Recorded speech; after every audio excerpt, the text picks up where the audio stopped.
Well, hello, NRA.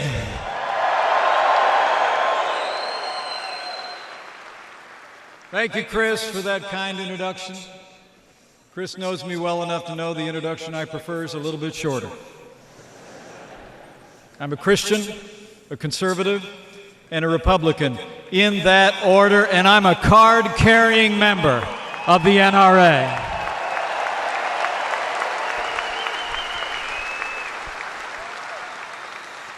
To Wayne LaPierre, to Governor Abbott, the distinguished members of Congress, to all my fellow Americans who've come from near and far, it is great to be back at the 147th annual meeting of the National Rifle Association. Thank you all. And I'm especially proud to be here with a good friend of mine, a great champion of our most cherished liberties, and a man I can tell you who can't wait to get out here, the 45th President of the United States of America, President Donald Trump.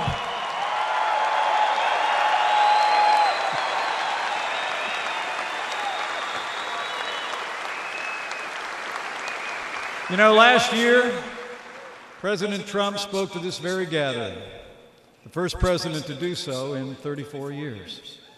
And he told you then, in his words, that you have a true friend in the White House. And I'm here today as his vice president to tell you that you have two friends in the White House.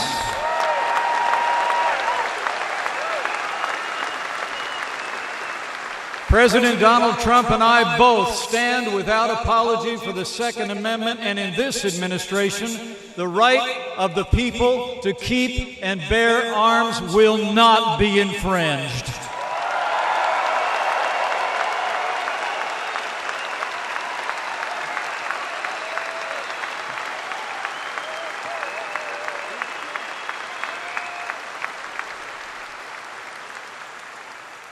You know, that right is truly one of our first and most important freedoms. Our founders won our independence with the power of their ideas and their muskets. Our pioneers won the West and expanded the frontiers of freedom with their daring, their courage, and their Springfields, Winchesters, and Colts. From generation to generation, our forebears have fought our nation's wars and defended our way of life with the skills they learned on the rifle range, or in a dove field, or in a deer stand, or at the knee of a father or grandfather back home. And in our own day, there is no greater champion of America's tradition of responsible gun ownership than you, the men and women of the National Rifle Association.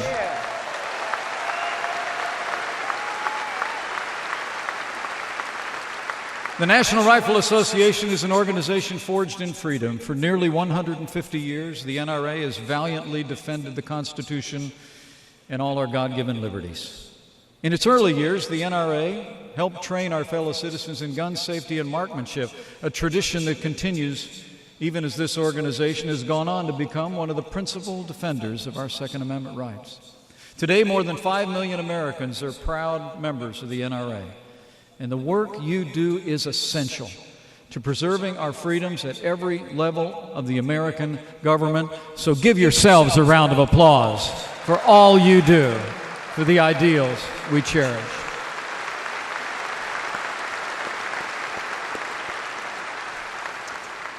And President Trump and I came here today mostly just to say thanks. Thank you for all you do to defend liberty. And thank you for electing a president and a Congress that are making America great again.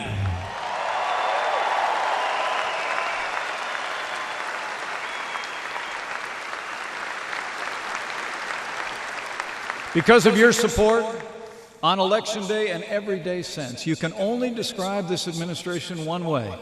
It's been 15 months of promises made and promises kept, and we're just getting started.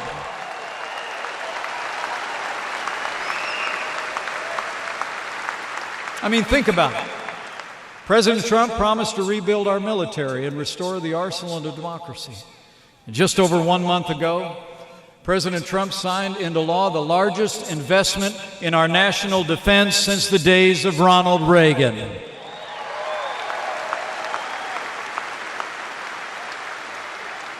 Our president promised to enforce our laws and secure our borders.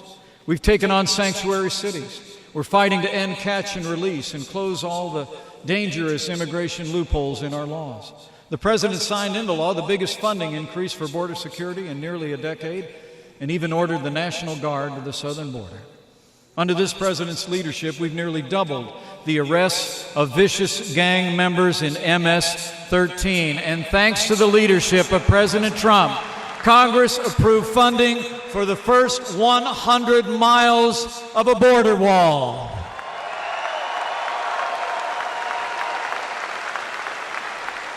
And I'll make you a promise. When it comes to that big border wall, we're going to build it all.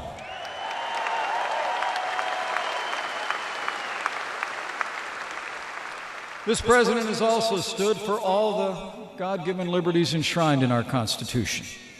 And I have to tell you, I couldn't be more proud to serve alongside a president who stands without apology for the sanctity of human life.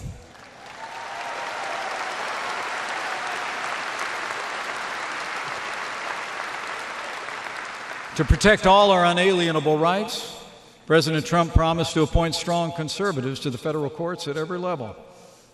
And we've been busy at it. We actually, in the last year, set a record for the most Court of Appeals judges confirmed in a single year in American history, and that doesn't even count Justice Neil Gorsuch on the Supreme Court of the United States.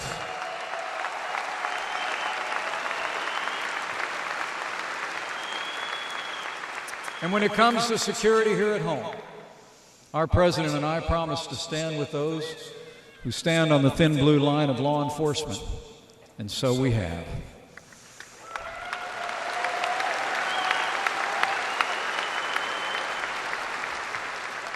As we all know, the men and women of law enforcement risk their lives every day to serve and protect our families, our neighbors, and our communities. And that's why, under President Donald Trump's leadership, we've made new resources available to law enforcement at every level. And we will continue to give all the heroes of law enforcement the training, tools, and the respect that they deserve as they protect our families in communities across this nation.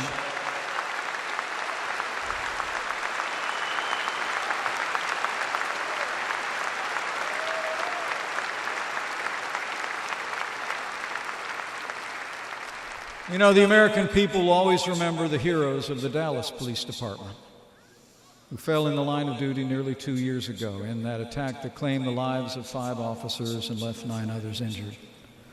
Sadly, just last week, another brutal attack of violence struck this city, leaving 1 Dallas police officer dead and injuring another officer and a security guard.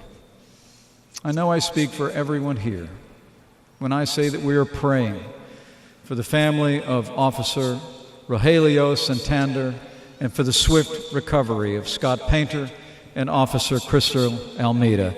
They are heroes, and they are on our hearts and in our prayers.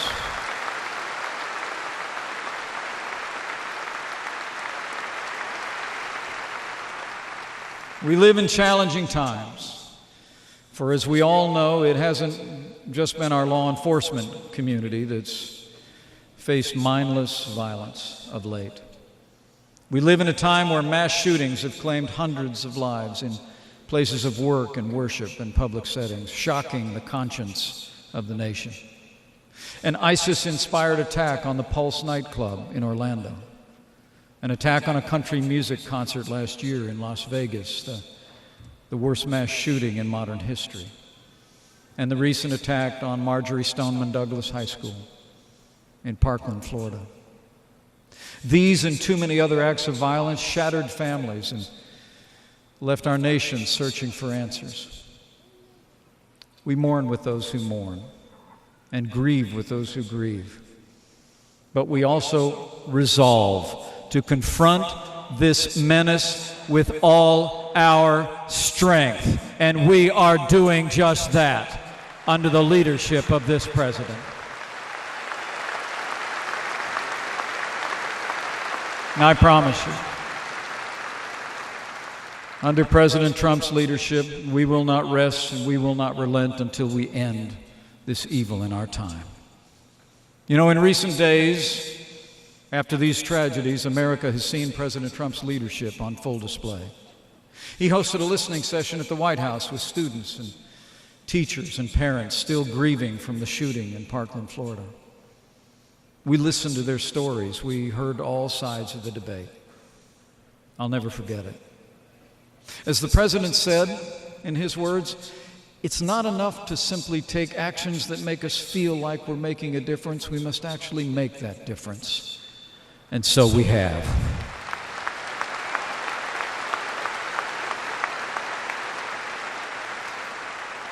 Just over 1 month ago, President Trump signed the Stop School Violence Act with the strong support of the parents of Sandy Hook, Promise, and the NRA.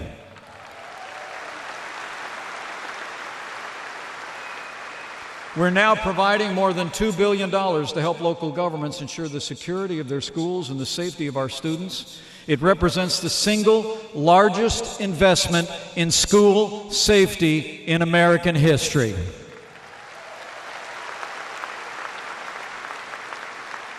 President Trump also signed critical legislation to fix the national instant background check system to keep deadly weapons away from those who should never have them in the first place. And we're pursuing new resources to ensure that those struggling with serious mental illness have access to the treatment that they need.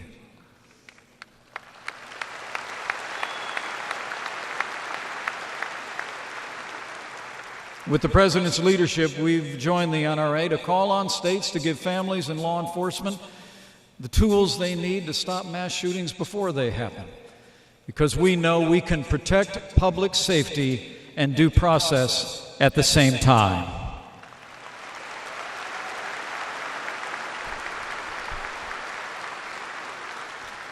And President Trump has urged leaders all across America to follow the example of states like Indiana and allow qualified school personnel on a voluntary basis to carry concealed weapons, because the quickest way to stop a bad guy with a gun is a good guy with a gun.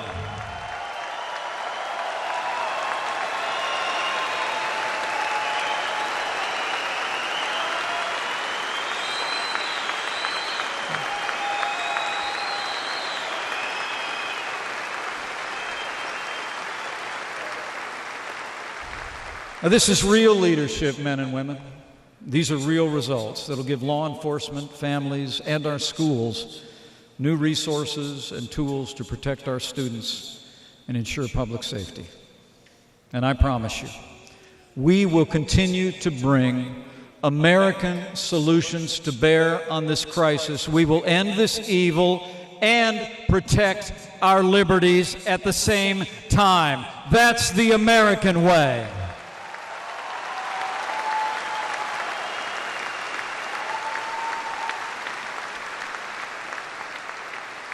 Now, the American people deserve to know about what we've done and what we're doing, because, quite frankly, most in the media won't talk about it.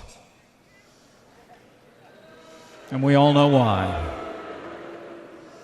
And most of the national media is working an agenda very different than most of us in this room. I mean, not only does the media too often ignore what our president is accomplishing, but they also won't tell the whole story about firearms in America. I mean, think about it. They focus on the tragedies and the heartbreak, and well, they should. But too often, many in the national media all but ignore what happens when well-trained, law-abiding gun owners save lives. It's the truth.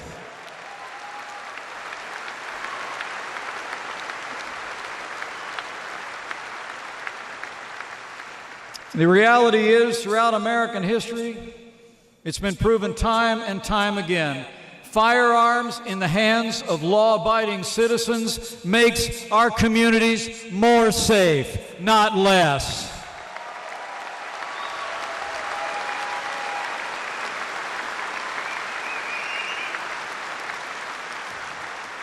And let me tell you a few stories that you don't hear much about in the national media, but they prove the point.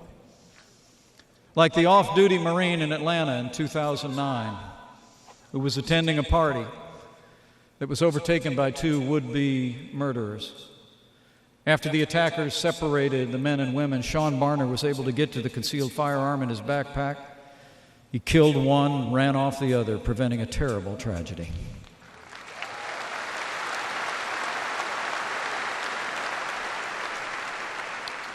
Or how about the passerby outside a Philadelphia barbershop in 2015? He heard gunfire inside. He rushed in. He shot the attacker in the chest, and the Philadelphia police captain said, quote, "He saved a lot of people in there." And he did.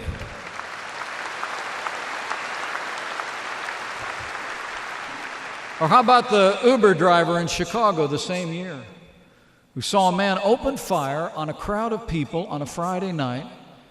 He pulled out his concealed weapon, he engaged the shooter, he hit the attacker multiple times and saved the lives of people on that street that he'd never even met.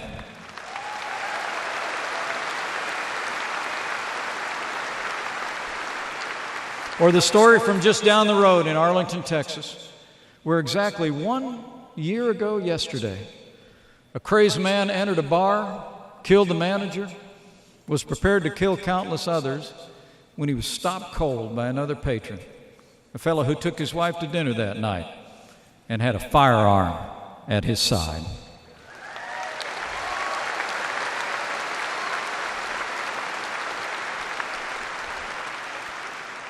I mean, the truth is, these are the stories we don't hear much about. Yet they're the stories that America most needs to hear.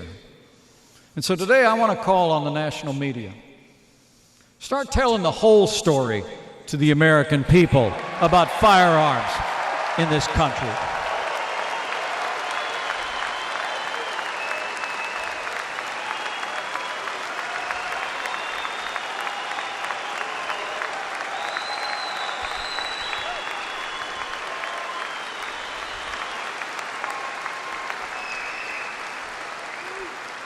I mean, it's time the national media gave our many heroes as much attention as they give to our few villains. Because we should be a nation that recognizes the people who save lives much more than the people who take them.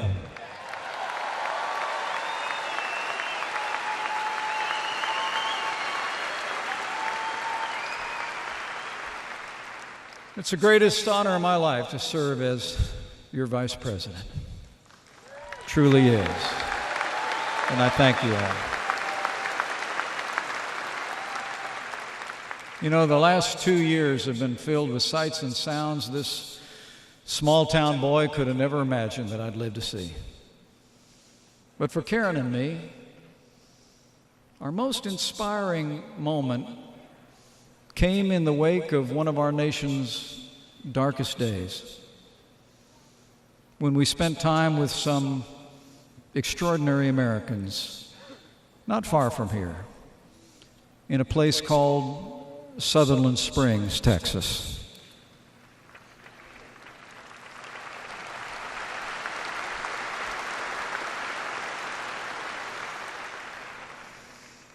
We all know the story. You just heard it again. Of a Sunday morning in November when a deranged man entered the sanctuary of the First Baptist Church and murdered 26 believers, including 9 children, and injured 20 more. A few days after the attack, the president sent us to that small town to pray and to comfort and to stand with those families. And it was our great honor.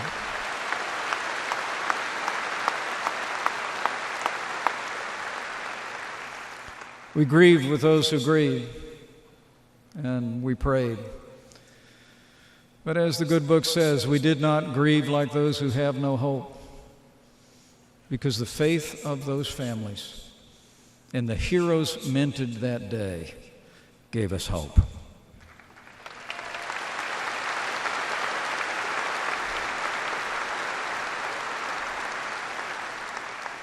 Walking through the library at the nearby high school, we spent time with each of the grieving families. Just before a memorial service, they were still shattered by the evil of that Sunday morning. We saw the pain of unspeakable loss in their eyes. But as I told Pastor Pomeroy just yesterday at the White House, Karen and I were so inspired by the faith in Christ that radiated out of every one of those families.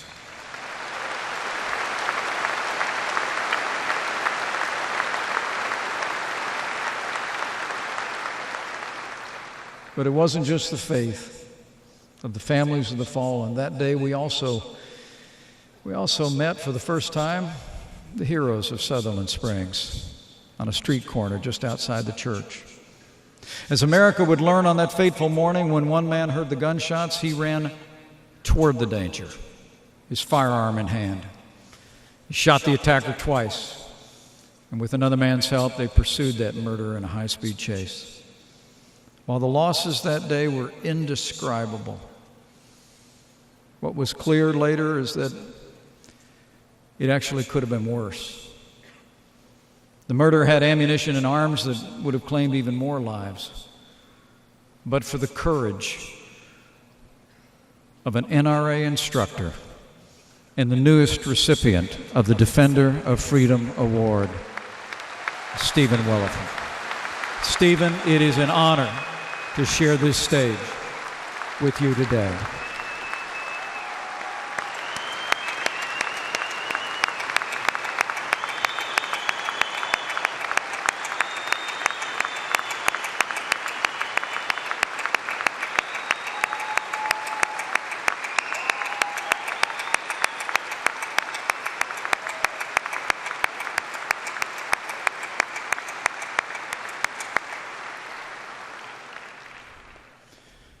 The Second Amendment is a shield for the rights of every American, and it's a shield for the most vulnerable.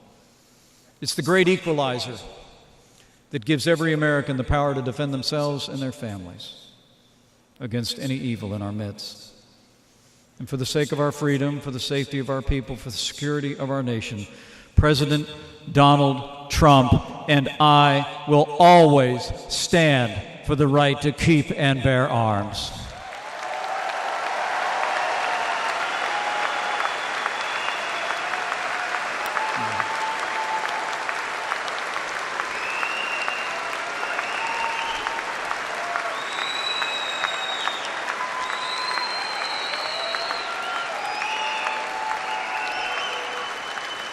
As I close, let me simply encourage you to remember that our freedom always needs defending.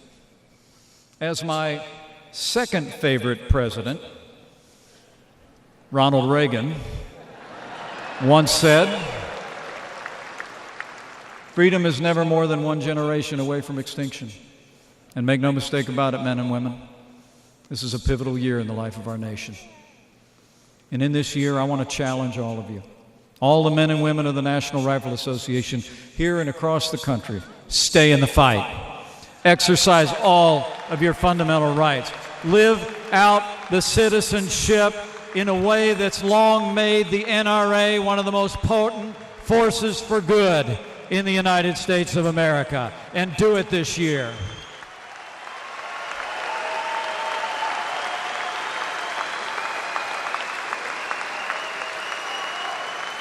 Carry freedom forward. Support men and women in public office who support our liberties. And talk to your coworkers and neighbors and friends and family at worship and at work. Talk to them about the progress that we've made together and all that we can do in the days ahead. Tell our story. Tell what President Trump has meant to this nation in restoring our strength at home and abroad. Remind them that we cut their taxes so they can keep more of what they earn. Remind them that we're restoring American strength at home and abroad to protect their families and our freedom. Remind them that we're standing with law enforcement and all the God-given liberties enshrined in the Constitution. Just go out there and tell them. Tell them we got the government working for them, not the other way around. Go tell them that the forgotten men and women of America are forgotten no more. You just go tell them, and tell them this year.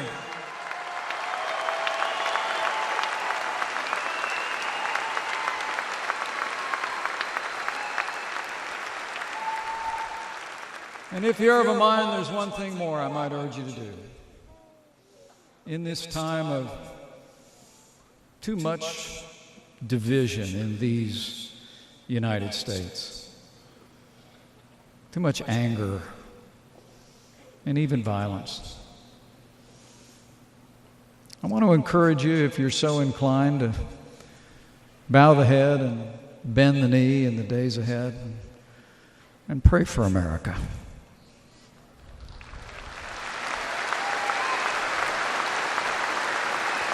And when you pray, pray with confidence. Because I'll always believe that those words recorded millennia ago that Americans have clung to throughout our history are every bit as true today as they've ever been. In these divided times, that if His people, who are called by His name, will humble themselves and pray, He'll do like He's always done through the long and storied history of this land. He'll hear from heaven, and He'll heal this land. This one nation, under God, indivisible, with liberty and justice for all.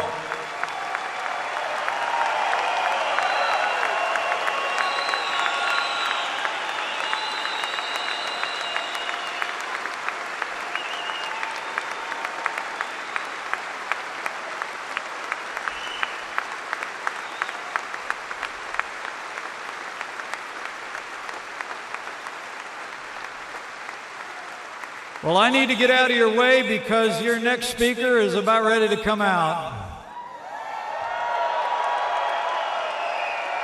But I want to thank you for the honor of addressing you.